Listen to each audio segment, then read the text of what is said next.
ये बात तो सब लोग जानते हैं कि एक विप्र के द्वारा भगवान विष्णु की छाती पर लात मारी गई और उस लात से जो चिन्ह अंकित हुआ उसे भगवान विष्णु ने बड़े प्रेम से अपने हृदय में धारण कर लिया।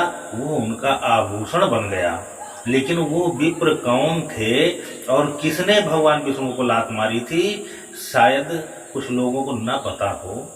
तो हम आज बताते हैं आपको कि तमाम पौराणिक कथाएं हैं, उनमें ये व्याख्यान लिखा गया है, दिया गया है और यह सत्य भी है। भगवान के जो छाती पे विप्र के लात का पैर का जो चिन्ह बना हुआ है वह भृगु ऋषि के द्वारा जो लात मारी गई उसका चिन्ह है। अब भृगु ऋषि कौन है? तो महर्षि भृगु ब्रह्मा जी के मानस पुत्र हैं और महर्षि भृगु सप्तऋषियों का जो मंडल है उसमें भृगु जी का भी स्थान है। सप्तऋषियों के उस मंडल में भृगु जी भी सप्तऋषि में आते हैं और महर्षि भृगु के ही पुत्र शुक्राचार्य जी हैं और भृगु भगवान के अवतार भी माने जाते हैं। तो भृगु ऋषि महान ऋषि हैं। अब भृगु ऋषि के साथ में तमाम उस समय के जो श्रेष्ठ ऋषि थे, सारे ऋषियों ने मिल करके सरस्वती नदी के किनारे और वहां पर पूजन यज्ञ हवनादि का कार्यक्रम रखा। अब जब वहां पर यज्ञ संपन्न हुआ तो सारे ऋषियों ने सोचा कि इस यज्ञ का फल किसी श्रेष्ठ देवता को दिया जाए और देवताओं में जो श्रेष्ठ हो इसकी परख कैसे हो, यह जिम्मेदारी भृगु ऋषि को दी गई। अब भृगु ऋषि ने श्रेष्ठ देवता की पहचान करने के लिए, क्योंकि उस समय श्रेष्ठ देवताओं में ब्रह्मा जी, विष्णु जी और शंकर जी हैं, तो अब इन त्रिदेवों में भी कौन श्रेष्ठ देव है इसकी पहचान करने के लिए भृगु ऋषि सर्वप्रथम अपने पिता ब्रह्मा जी के पास जाते हैं। ब्रह्मा जी उस समय माता सरस्वती से किसी विचार पर चर्चा कर रहे थे और भृगु ऋषि वहां पहुंचते हैं। भृगु ऋषि ब्रह्मा जी को देख करके कुछ भी इशारा नहीं करते, ना तो प्रणाम करते हैं और ना अभिवादन करते हैं, देखा और आगे चल दिए। तो अपने पुत्र का यह बर्ताव देख करके ब्रह्मा जी को अत्यंत क्रोध आया, लेकिन उन्होंने पुत्र समझ करके उन्हें कुछ भी नहीं कहा और भृगु जी आगे बढ़ गए। अब जब भृगु जी शंकर जी के पास पहुंचते हैं तो शंकर जी भृगु जी को आता देख करके वह बड़े भावाविभोर होकर के उठकर खड़े हो जाते हैं और भृगु जी को अपने आलिंगन में लेने के लिए अपनी बाहें फैलाते हैं। लेकिन भृगु जी वहां पर भी नहीं रुकते और शंकर जी से कहते हैं कि मैं आपके इस आलिंगन को स्वीकार नहीं करता हूं, क्योंकि आप राक्षसों को भी वरदान देते हो, जिसकी वजह से इस सृष्टि में, इस धरती में तमाम तरह के अनियति कार्य होने लगते हैं, उथल पुथल मच जाती है, इसलिए हम आपके इस आलिंगन को अस्वीकार करते हैं। ऐसी बात सुनकर के भगवान शंकर को बड़ा क्रोध आया भृगु ऋषि के ऊपर। उन्होंने अपना त्रिशूल उठा लिया भृगु ऋषि को मारने के लिए, लेकिन माता उस समय सती जी थी, तो सती जी ने भगवान शंकर को मना किया कि आप ये गलत कर रहे हैं।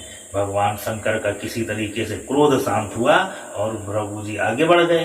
अब जब भृगु जी भगवान विष्णु के पास पहुंचते हैं तो उस समय भगवान विष्णु माता लक्ष्मी की गोद में सर रख करके वहां आराम कर रहे थे और भृगु जी जैसे ही वहां पहुंचे तो वहां जाकर के इन्होंने तो बिल्कुल हद पार कर दी। भगवान विष्णु के छाती पर लात मारी, तो जैसे ही लात का आघात भगवान विष्णु जी के हुआ छाती पर, तो विष्णु जी उठ करके खड़े हो गए और भृगु ऋषि का पैर पकड़ करके उसे सहलाने लगे और बोले कि हे ऋषिवर, हमें आपके आने का बिल्कुल जरा भी ज्ञान नहीं था, हम नहीं जान पाए और आपने अपने इस पैर से हमारी छाती पर प्रहार किया है। हमारी छाती तो वज्र की है, इसमें तो कोई फर्क नहीं हुआ, लेकिन आपके पैर में कहीं चोट ना आई हो, हमको इस बात का कष्ट है। और प्रभु भगवान विष्णु ने भृगु ऋषि के पैर को रगड़ने लगे, उसे सहलाने लगे।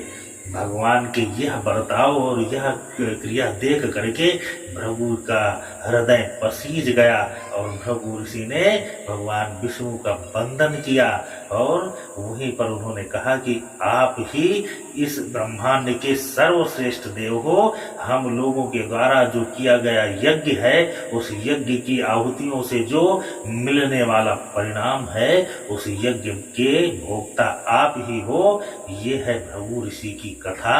भृगु जी के द्वारा ही भगवान विष्णु को इस ब्रह्मांड का श्रेष्ठ देव बनाया गया और भगवान विष्णु का किया हुआ यह व्यवहार हमारे इस जगत के लिए सीख है कि भगवान ने भी उस विप्र की लात अपने सीने पे धारण किया, छाती पे धारण किया।